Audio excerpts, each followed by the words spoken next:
muy buenos días a todos. La sesión clínica de hoy hablaremos sobre la mejora de la adecuación de la práctica clínica asistencial. Yo soy Nayara Parraza, pertenezco a la subdirección de la Coordinación de Atención Primaria y dirijo la unidad de investigación del Centro Primaria de Álava, coordinando también la unidad de metodología y estadística del Instituto de Investigación Sanitaria de Álava.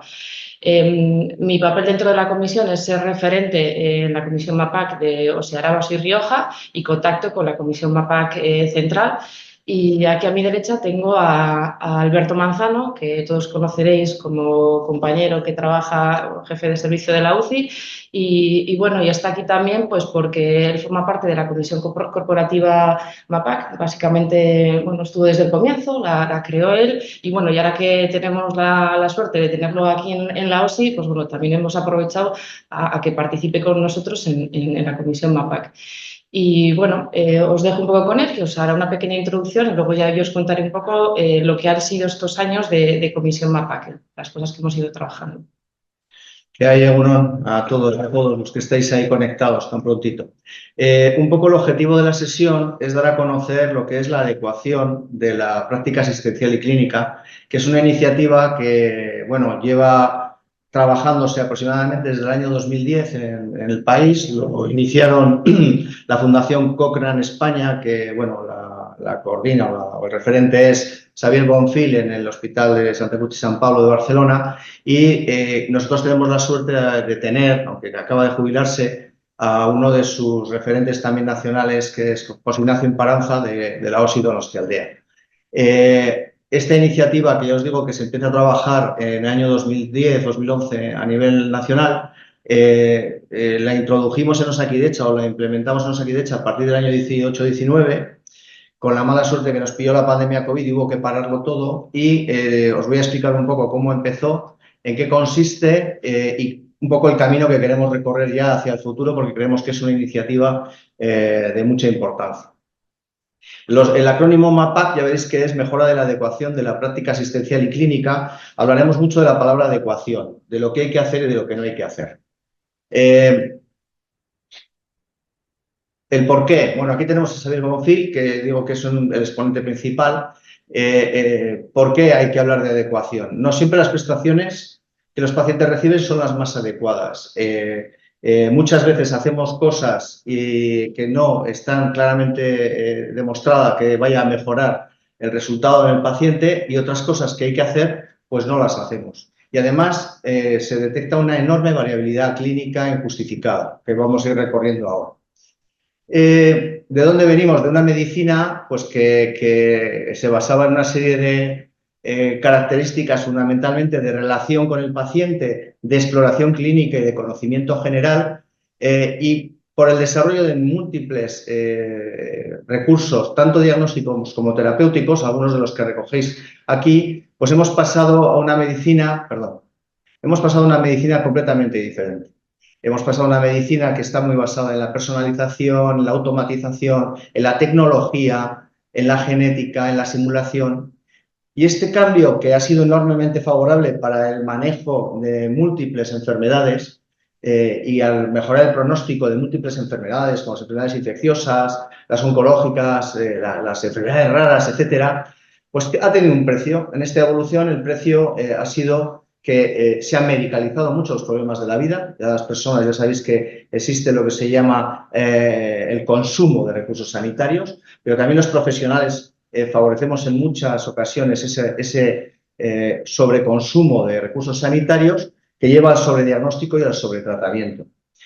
El desarrollo de las especialidades, que ha sido enormemente favorable y positivo para muchas cuestiones, pues ha conseguido en muchos momentos desintegrar o parcelar a la persona, no verla como algo íntegro, algo que ahora se está volviendo a intentar recuperar el manejo integral de la persona, no solo a nivel de sus enfermedades, sino de sus factores de riesgo, de su entorno social, etc.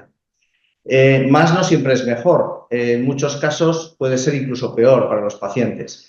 Y la tecnificación, yo que vengo de un ámbito enormemente tecnificado, sabemos que tenemos el riesgo de caer en la deshumanización. Por eso ahora hay tantas líneas de trabajo en humanización, pero esto es algo que tenemos que tener claro. Y luego existe una enorme variabilidad y enorme inequidad en el manejo de los pacientes. Y cuando hablamos de esto, hay estudios internacionales que demuestran que la atención sanitaria en países del primer mundo no tiene nada que ver con los países del segundo o del tercer mundo, pero es que no hace falta ir a esas comparaciones. No es la misma la atención sanitaria que se da en las diferentes regiones del país de España, no es la misma atención sanitaria la que se da en las diferentes zonas de Euskadi y no es la misma atención sanitaria a veces en las que se da en las diferentes poblaciones o en los diferentes núcleos de una provincia como es Álava.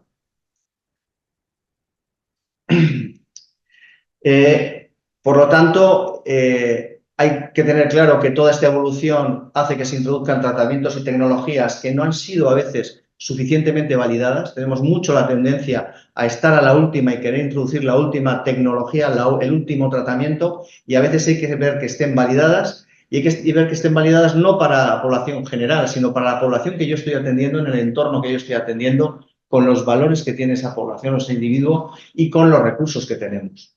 Además, existen muchos tratamientos poco efectivos o poco coste efectivos que tradicionalmente se ha utilizado, esto de es que se ha hecho así siempre y que realmente no se sabe si son efectivos.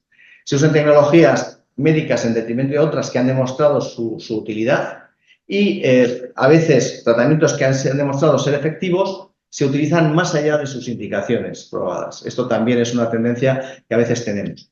Por lo tanto, existe una enorme variabilidad clínica. Esto nos puede llevar, como hemos comentado antes, al sobrediagnóstico y al sobretratamiento, la medicina de consumo. ¿Qué es el sobrediagnóstico? Es la detección de una anomalía que no supone una amenaza para la salud, ni tiene beneficio conocerlo ni tratarlo, porque en muchas ocasiones no progresa o puede incluso desaparecer o progresa lentamente y no impacta y no influye en el estado de salud y en el pronóstico del paciente. La Sociedad Española de Radiología ya tiene, que es una de las sociedades más activas en trabajar y en analizar el sobrediagnóstico, ya describe que una tercera parte de las pruebas que se practican en los hospitales y en los centros de salud no aporta información relevante y podría evitarse. Hay algunos artículos interesantes, al que tenga interés he puesto aquí una referencia, que llegan a conceptualizar o a definir cuáles son las consecuencias que tiene el sobrediagnóstico y el sobretratamiento. Basándose en casos concretos, como puede ser el de la realización de un escáner cuya indicación es dudosa, en el cual se encuentran hallazgos inesperados que llevan a una cascada de pruebas complementarias, de tratamientos, etcétera, y que al final no tiene impacto en la evolución del paciente. O en aquellos casos que se realiza una prueba complementaria, como puede ser una colonoscopia, por lesiones que pueden tener una bajo riesgo para el paciente y que llevan a una cascada de decisiones que tiene consecuencias. Y estas consecuencias se ven en varias esferas. En la esfera física, lógicamente, a veces provocamos dolor, complicaciones, incomodidades. En la esfera psicológica, preocupación, sensación de enfermedad cuando probablemente es algo que no condiciona un estado de enfermedad, sobrecargas derivadas del tratamiento, el impacto social. Las personas condicionan su vida a esas enfermedades que teóricamente se están diagnosticando y que muchas veces no tienen relevancia. Por supuesto, costes financieros y monetarios. En países que no tienen una salida pública como la nuestra, directamente en el bolsillo de la persona sobre la que se realizan esas pruebas o esos tratamientos, y en sistemas como el nuestro, que tiene una amplia cobertura, pues sobre el sistema de impuestos, porque esto lleva a un consumo de recursos enorme. Y finalmente lleva a una insatisfacción con la atención médica. Segundo problema, aparte del sobrediagnóstico y el sobretratamiento, ya hemos matizado, es la variabilidad de la práctica asistencial. Hay algunas organizaciones internacionales que llevan muchos años describiendo la enorme variabilidad que existe en algunos procedimientos diagnósticos y terapéuticos. He puesto algunos ejemplos. Este es el ejemplo de la indicación de cesáreas por cada 100 nacidos vivos, y vemos la enorme variabilidad que existe entre los diferentes países que están en un entorno similar. Tenemos con 385 en el año 2008, 385 cesáreas por cada 1.000 nacidos vivos en Italia, mientras que países de un entorno similar, incluido España, estamos en unas tasas que están por debajo de 200. La variabilidad es enorme.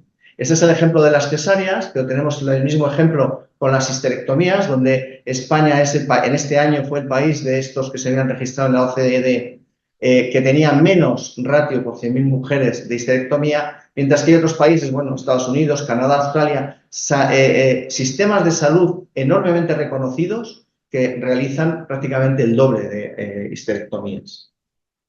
Tenemos el ejemplo de la prostatectomía, que afecta también a hombres, o el ejemplo de los recambios de cadera o rodilla, que también tienen una enorme variabilidad. Esto parece no tener justificación desde el punto de vista de los resultados. Entonces hay que analizar el porqué de esa variabilidad.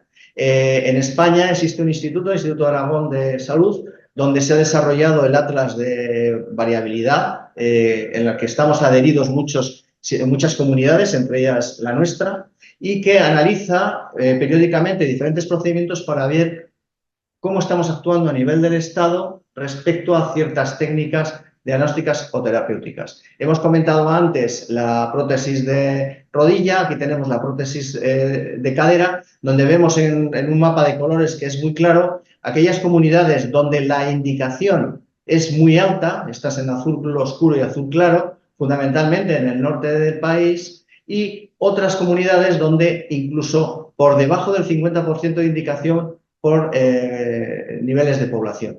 Esto tampoco parece tener justificación en un ámbito teóricamente que debiera ser muy similar. Aquí hay una enorme variabilidad en la práctica asistencial.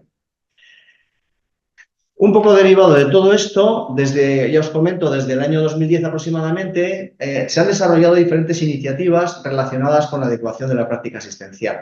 Algunas de ellas a muchos de vosotros os van a sonar porque muchas de estas iniciativas están relacionadas con sociedades científicas, con publicaciones de mucho impacto, como puede ser el British Medical Journal, el New England, etcétera.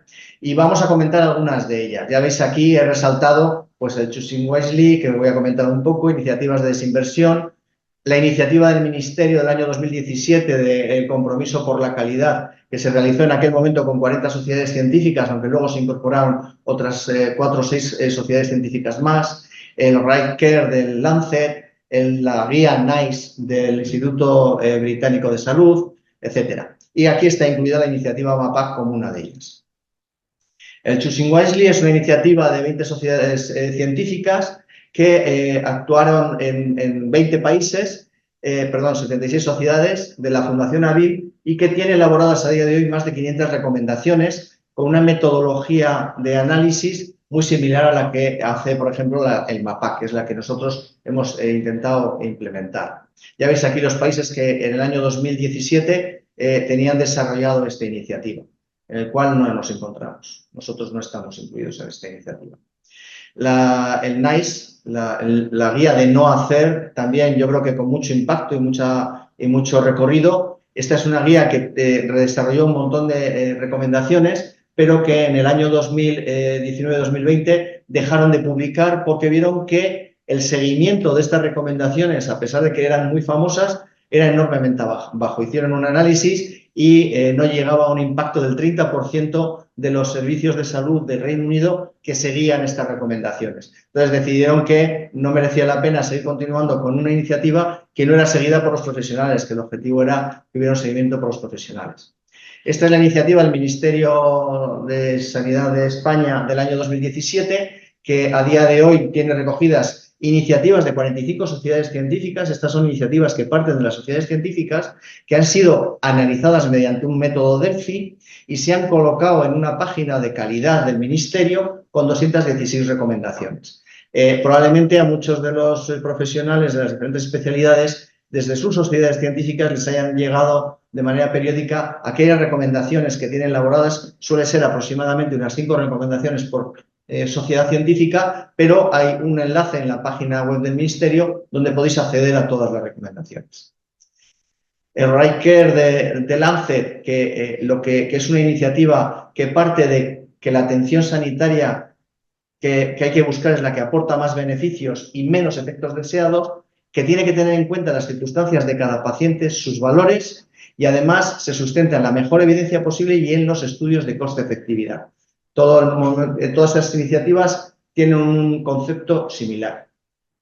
Y en España, ya por parte del Ciberes, es el financiador, se creó una iniciativa que es Diana Salud, que es una página web, un portal, que está mantenido por la Fundación Cochrane España y que recoge las iniciativas de recoge todas las recomendaciones de 20 iniciativas principales a nivel mundial.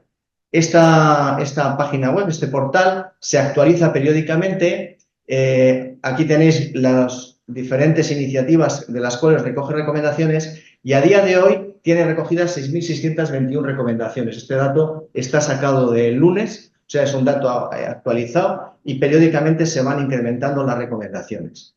Este portal es muy interesante porque tiene una serie de filtros que permite acceder a las recomendaciones tanto por la comisión MAPAC sobre la que se ha realizado, la especialidad a la que se relaciona, el tipo de intervención, los años de publicación, la valoración que tiene en una priorización de esa intervención y luego se pueden meter también términos, palabras de búsqueda, de tal manera que te saca en orden de más actuales a menos actuales las iniciativas relacionadas con esos filtros.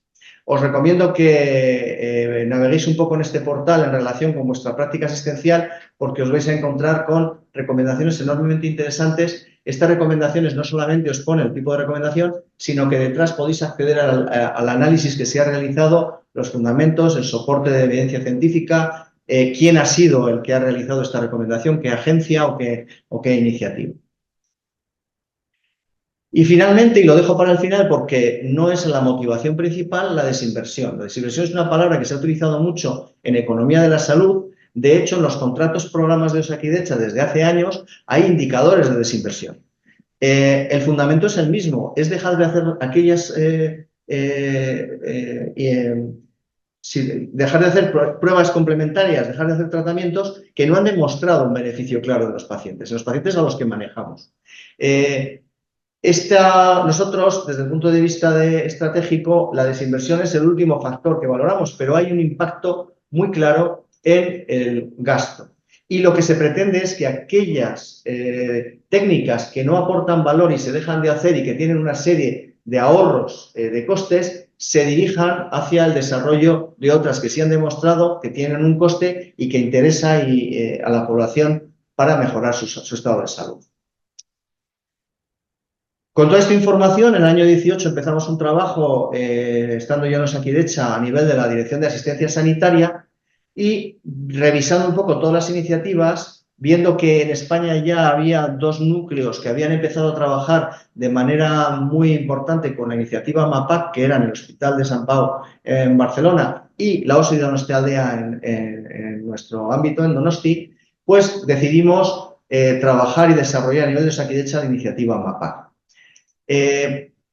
MAPAC habla siempre de adecuación, el término va a ser el mismo independientemente de cualquiera de las iniciativas que hemos comentado y se trata de evaluar el balance entre el beneficio y el riesgo de un tratamiento, una prueba diagnóstica o un procedimiento o un circuito asistencial, que a veces se analizan también circuitos asistenciales, en pacientes que tienen unas determinadas características que son nuestros pacientes, no los pacientes de un estudio en un ámbito pues, en Estados Unidos o en Japón, en el contexto de los recursos que nosotros tenemos disponibles en nuestra propia cartera de servicios. Y se valora si es efectiva en relación beneficio-riesgo en una situación clínica concreta y correcta y en el lugar y momento adecuados. Este es el fundamento de la adecuación. Se calcula que aproximadamente entre el 25 y el 33% de las prácticas clínicas que realizamos son inapropiadas y que consumen entre el 25 y el 33% de los presupuestos sanitarios. Esto tiene un impacto económico muy importante. Vemos que la iniciativa MAPAC, que lo que intenta es centrar en la adecuación, parte de la evidencia científica, aporta los valores y preferencias de nuestros pacientes y también los recursos, el lugar en el que nos encontramos con los recursos que tenemos. Intenta identificar prestaciones susceptibles de análisis a través de consultas de profesionales, lo que se va publicando en la literatura científica, por ejemplo, en Diana Salud, o basada en experiencias similares. Intentamos priorizarlo y la priorización tiene una serie de fundamentos, el coste económico de las prestaciones, la enfermedad, el perfil de pacientes a los que se afecta y se tiene muy en cuenta en tratamientos de enfermedad avanzada o recurrente, tratamientos crónicos, que ya sabéis que son los que aportan más gasto al sistema, y tratamientos en personas de edad muy avanzada, que requieren estancias o visitas innecesarias y en los cuales hay exploraciones que pueden ser innecesarias o redundantes. Y en base a eso se hace un análisis utilizando el sistema GRAPE, que no voy a entrar en profundidad, igual luego Nayara comenta algo más, que lo que se parte es de la evidencia científica de los principales artículos que se han publicado a día de hoy y se intenta llevar a nuestra población, al perfil de nuestra población, analizando beneficios, riesgos de la prestación, los costes, recomendaciones, los valores de los pacientes, qué es lo que los pacientes nos están pidiendo, etcétera. Parte de una pregunta que se denomina pregunta PICO, paciente, intervención, comparación, outcome o resultado. Se hace la búsqueda bibliográfica, se seleccionan los artículos, se revisa, se evalúa la calidad de esos artículos, se resumen los hallazgos, se elabora una recomendación y se justifica, se realiza un informe y luego se establecen unas acciones que se van monitorizando en el tiempo. José Ignacio Emparanza, os pongo aquí una imagen de él que se acaba de jubilar y es otro de los referentes. Y al final, siempre en MAPAC vamos a tener una recomendación que tiene 4 grados. Puede ser a favor o en contra y puede ser una recomendación fuerte o débil, dependiendo la evidencia que hay en ese momento. De tal manera que hay recomendaciones fuertes en contra, algo que no se debe hacer, aquí pongo un ejemplo, no debe realizarse un PET-TAC para evaluar las adenopatías axilares, el cáncer de mama en fases iniciales. Luego, si alguien tiene dudas, puede ir a ver esta recomendación exactamente a qué población afecta, cómo se ha hecho el análisis. Recomendación débil en contra, no se recomienda, no es que no se deba, es que no se recomienda, especificando en qué excepciones puede ser recomendado. Y, por ejemplo, no se recomienda la quimioterapia de rescate en pacientes oncológicos mayores de 80 años si no se ha aprobado previamente en un comité de tumores. O recomendaciones a favor, débil, se recomienda, o fuerte, que es se debe. Por ejemplo, se deben administrar estatinas para prevenir un ictus en aquellos pacientes adultos sin enfermedad vascular previa, pero con un riesgo vascular muy elevado. Siempre las recomendaciones MAPAC, aparte del tipo de recomendación fuerte, débil, a favor o en contra, va a intentar definir con una frase en qué situación y a qué pacientes afecta esta recomendación, para que el clínico tenga mayor facilidad de trasladarlo a su práctica asistencial diaria. Os he puesto enlaces de la página de la OSI Donosti. Esta es la página de la comisión MAPAC de la OSI Donosti, que os recomiendo que entréis, porque ellos tienen publicadas las recomendaciones que desde el inicio de la comisión, que empezaron aproximadamente en el 2014, tienen elaboradas. Algunas de ellas que pueden ser de interés para nuestra práctica habitual. Por ejemplo, han hecho una recomendación en el año 2024 sobre la utilidad de la determinación del proteinograma en el laboratorio. Aquí hay unas recomendaciones cuando hay que pedir un proteinograma y cuando no está indicado pedir un proteinograma. Hicieron también, por ejemplo, las verteroplastias en fracturas patológicas vertebrales, la utilidad de la medición de vitamina D, etcétera. Hay una serie de recomendaciones que van a ser, insisto, a favor o en contra, que pueden ser de carácter débil o fuerte, esto es, se debe o se recomienda, y que pueden ser muy útiles para la aplicación. En la página de la OSI Ezkerraldea en Carter y Cruces también tienen una comisión MAPAC que lleva unos años trabajando. Tiene un perfil algo diferente respecto al abordaje que hacen de las recomendaciones, pero también tienen un trabajo muy interesante que ya están realizando, sobre todo con la unidad de investigación de atención primaria. Han trabajado varias líneas en cuanto a prescripciones farmacológicas en atención primaria, pues han trabajado con los bifosfonatos, han hecho recomendaciones con los inhibidores de la bomba de protones, etcétera.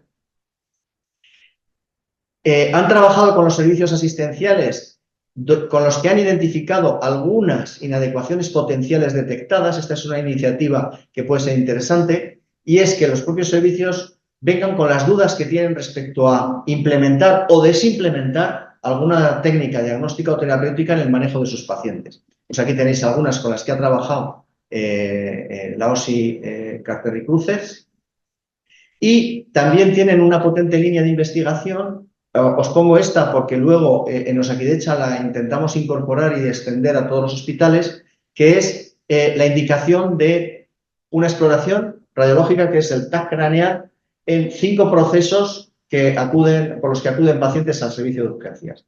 Síncope, cefalea, traumatismo craneoencefálico, cardiopatía isquémica y colorectal. Hasta ahora las recomendaciones, los resultados que han obtenido de esta investigación han sido ya y están publicando en síncope y en cefalea, que tenéis el grupo de investigadores. Luego volveré un poco sobre este trabajo. ¿Qué más estamos intentando incorporar en las comisiones MAPAC de Osakidetza? La variabilidad, algo que nos preocupa mucho. Estos son 10 hospitales de Osakidetza en los años 15, 16 y 17, donde vemos el número de prótesis de cadera, totales de cadera, de manera programada a pacientes de su población en el ratio por 1000 TISes.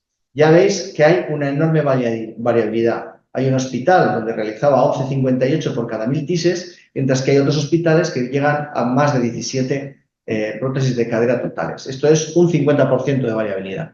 Esto es algo que tenemos que analizar y ver qué es lo que está ocurriendo. Se ha analizado también con fármacos el uso de 2 o más antiinflamatorios no esteroideos. Existen ya recomendaciones que dicen de carácter fuerte que no se debe utilizar 2 o más antiinflamatorios no esteroideos de manera simultánea en los mismos pacientes. Y también aquí tenemos un grado de prescripción general alto de 6% de los pacientes, pero es que hay algunas OSIs que llegan al 12% de pacientes de su población con esta prescripción. Se ha analizado el uso de benzodiazepinas en el tratamiento del insomnio, la agitación y el delirio en personas de edad avanzada. Ya veis que la media de Osakidetza era un 38% cuando se hizo esta extracción de datos en el año 18, con algunas OSIs que llegan al 44%. Esto hay también una recomendación de carácter fuerte de que no se deben usar benzodiazepinas para esta indicación en pacientes de edad avanzada. Por lo tanto, durante el año 18 se monta la comisión MAPAC de Osakidetza, está en el plan de lista de mejora de listas de espera, aunque su ámbito de actuación es mucho más amplio, y nos preguntamos si es necesaria. Bueno, pues ya en ese momento se hizo un análisis de costes y se vio que las indicaciones de técnicas diagnósticas o terapéuticas en Osakidetza inadecuadas podían suponer entre 736 y 971 millones de euros. Imaginaos lo que se puede hacer con una parte de este dinero. Como primer objetivo desde Osakidetza se implementó la creación de comisiones MAPAC en las diferentes OSIs. En el año 18 se crearon comisiones MAPAC en las OSIs grandes y en el año 19 se incorporaron las OSIs pequeñas y la red de salud mental. De tal manera que a día de hoy todas las OSIs de Osakidetza y la red de salud mental y todas digamos, los centros sanitarios públicos de Osakidetza están bajo el amparo de una comisión MAPAC. En segundo lugar, intentamos identificar de inicio algunas prestaciones que pudieran ser inadecuadas o que existiera ya una recomendación, basándonos en lo que hemos comentado antes. Esta es la comisión corporativa y se priorizaron 3 recomendaciones de las del compromiso del Ministerio y las sociedades científicas. También la implementación de los formularios de TAC craneal en urgencias para síncope y cefalea, porque ya teníamos en ese momento resultados, y la vertebroplastia en Osakidetza. De las recomendaciones del Ministerio, que había en aquel momento 244 recomendaciones, se elaboró una tabla de priorización, que trabajamos en esa comisión corporativa, y se extrajeron las recomendaciones con mayor peso. La tabla de priorización tiene en cuenta el impacto poblacional, el beneficio potencial y el impacto económico. Y ya veis aquí las que resultaron con mayores puntuaciones y en rojo las que en ese momento se seleccionaron, que se han incorporado como objetivos para las comisiones MAPAC de las diferentes organizaciones y se está trabajando sobre ellas. No prolongar más de 48 horas tras un procedimiento quirúrgico la profilaxis antibiótica, no realizar radiografía de tórax en menores de 40 años con bajo riesgo anestésico, no prolongar más de 24 horas, esta es la misma de otra sociedad, y no usar 2 o más antiinflamatorios no esteroideos de manera simultánea, ya que no incrementa la eficacia y sí la toxicidad. Que fueron las 3 que se cogieron del Ministerio. Además, bueno, aquí tenemos el cuadro de mando que se elaboró. Ya este es un corte de principios de este año, donde vemos para el uso de 2 antiinflamatorios no esteroideos cómo sigue existiendo, a pesar de que se empezó a trabajar en el año 19, una enorme variabilidad. Aquí ya no aparecen las OSIs cegadas, aquí ya se decidió que todo el mundo pudiera ver sus resultados y compararse con los resultados de otras organizaciones. Pues vemos en rojo una OSI, la OSI Goyerri o la OSI Bilbao Basurto, en este caso. Y en verde hay otras OSIs. Lo mismo se hizo con la el prolongar más de 24 horas la profilaxis antibiótica, hay una enorme variabilidad con unas OSIs que están en verde porque están por debajo del estándar que en aquel momento se estableció y otras que están en amarillo porque siguen con una desviación bastante alta. Pero vemos la enorme variabilidad. Barbal de Galdaca 1,45, Donosti 10,13.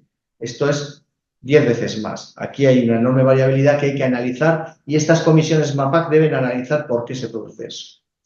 No realizar radiografía de tórax en el postoperatorio en pacientes menores de 40 años, ASA 1 y 2, también hay una enorme variabilidad. Aquí hemos de decir que la OSI Araba desde hace años está en zona verde y además ha sido uno de los que mejor ha estado tradicionalmente, y otras organizaciones pues tienen un 78,92% de los pacientes se les sigue realizando una radiografía de tórax que claramente no está indicada.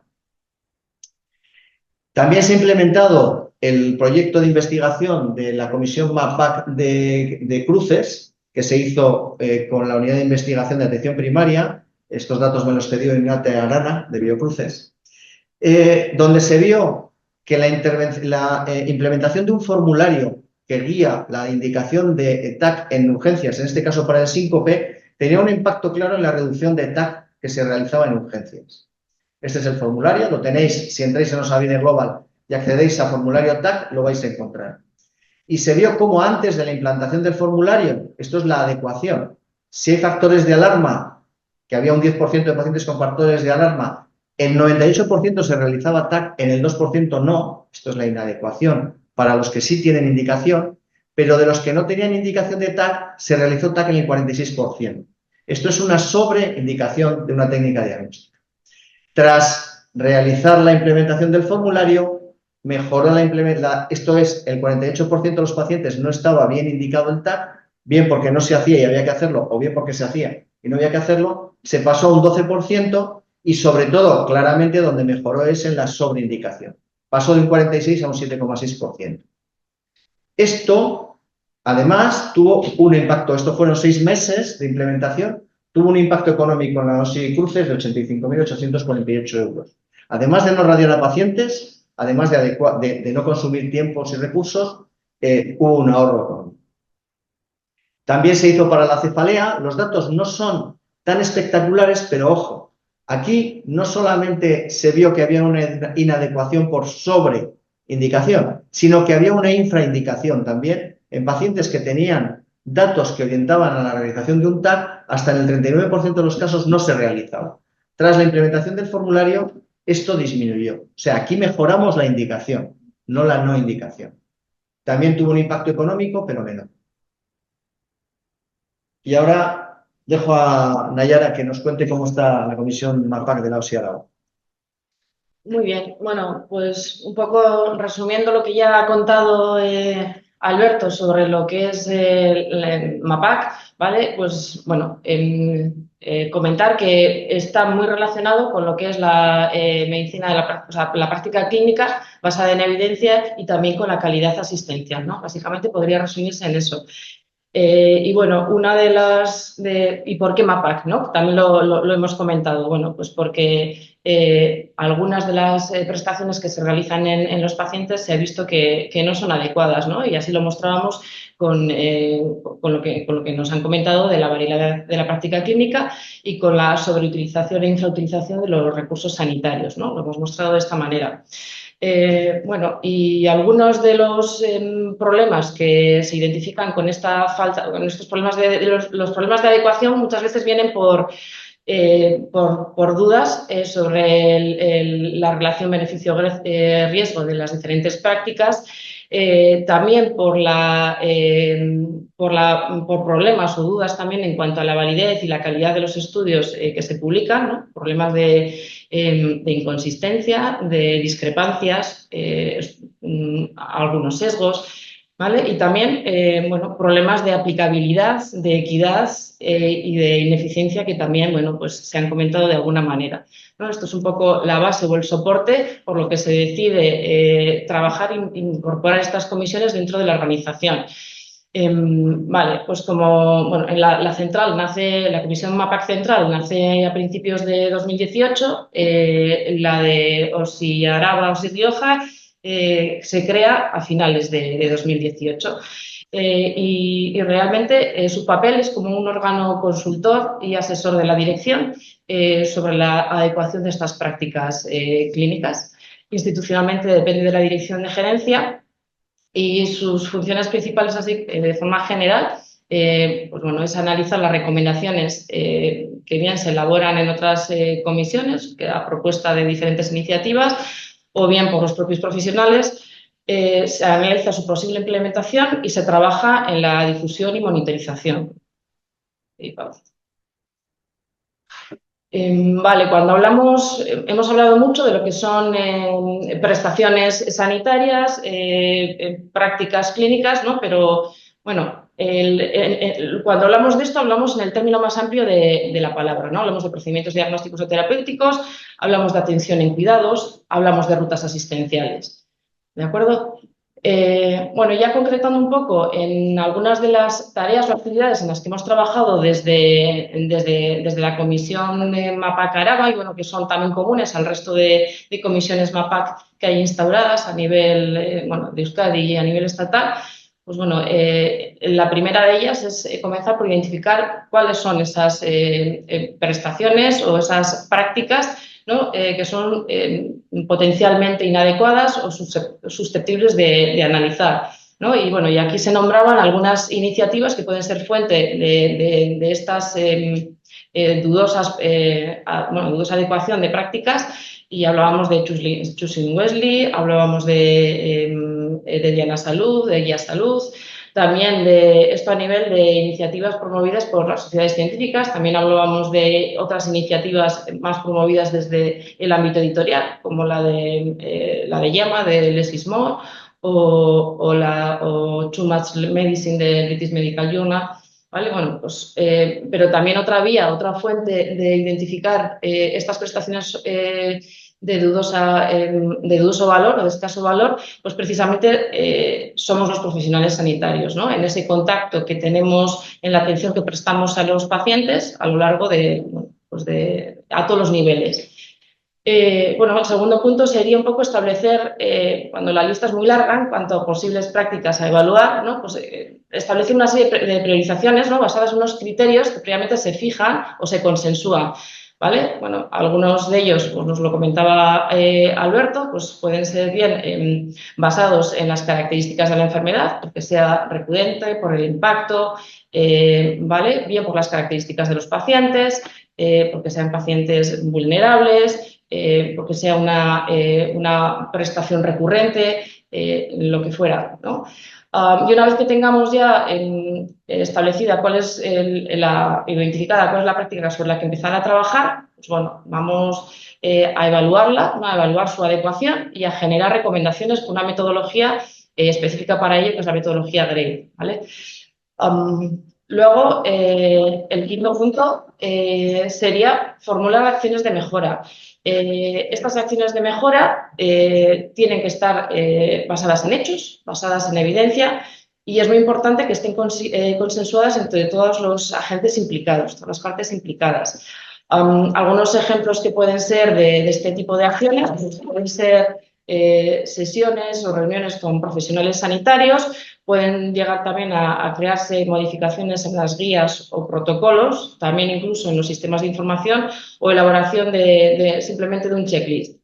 Vale, una vez que ya tenemos esa propuesta de acciones de mejora, no quedarnos solo con la recomendación, sino hacer una propuesta de estas acciones de mejora, pues habría que trabajar en su divulgación y la monitorización, ¿no? y el impacto. Para esto, pues bueno, al igual que con las acciones, tanto para elaborar esas acciones como para monitorizarlas, es importante también tener identificada una persona, un responsable, ¿no? Que pueda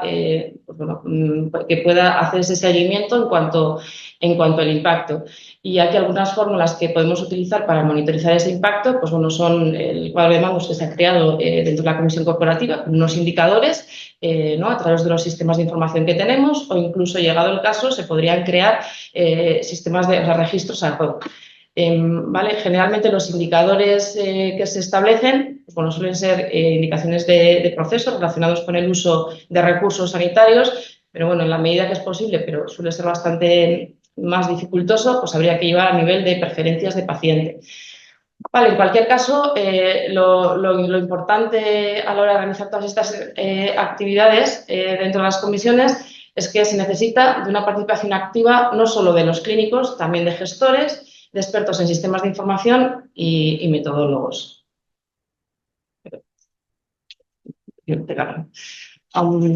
Vale, y bueno, aquí quería un poco, sin llegar muy al detalle, en ilustrar en lo que consiste esta metodología, ¿no? O sea, la metodología que se utiliza para evaluar adecuación de diferentes prácticas clínicas y elaborar recomendaciones, pues bueno, es una forma muy estructurada y sistematizada de trabajo, ¿no? Que empieza por identificar cuál es la pregunta clínica, como con la terminología PICO, que igual estos ya conocéis, que es los elementos de paciente, intervención, comparador y outcome.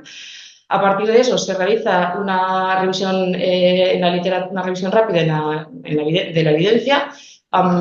Se realiza una selección de esos artículos que se consideran de mayor interés y se extrae la información resumiéndose en una tabla con la síntesis de toda la información de esos artículos. Y a partir de ahí se evalúa la calidad de esos artículos y se formulan recomendaciones estableciendo no solo la dirección de la recomendación, sino también la fuerza, ¿no? En base a una serie de criterios.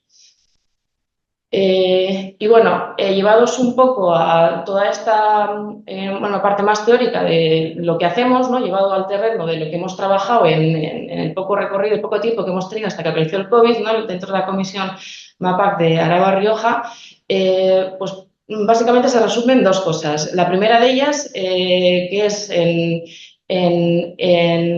implementar las recomendaciones que se priorizaron desde la Comisión MAPAC Central, ¿vale? Aplicarlas y monitorizarlas. ¿Vale?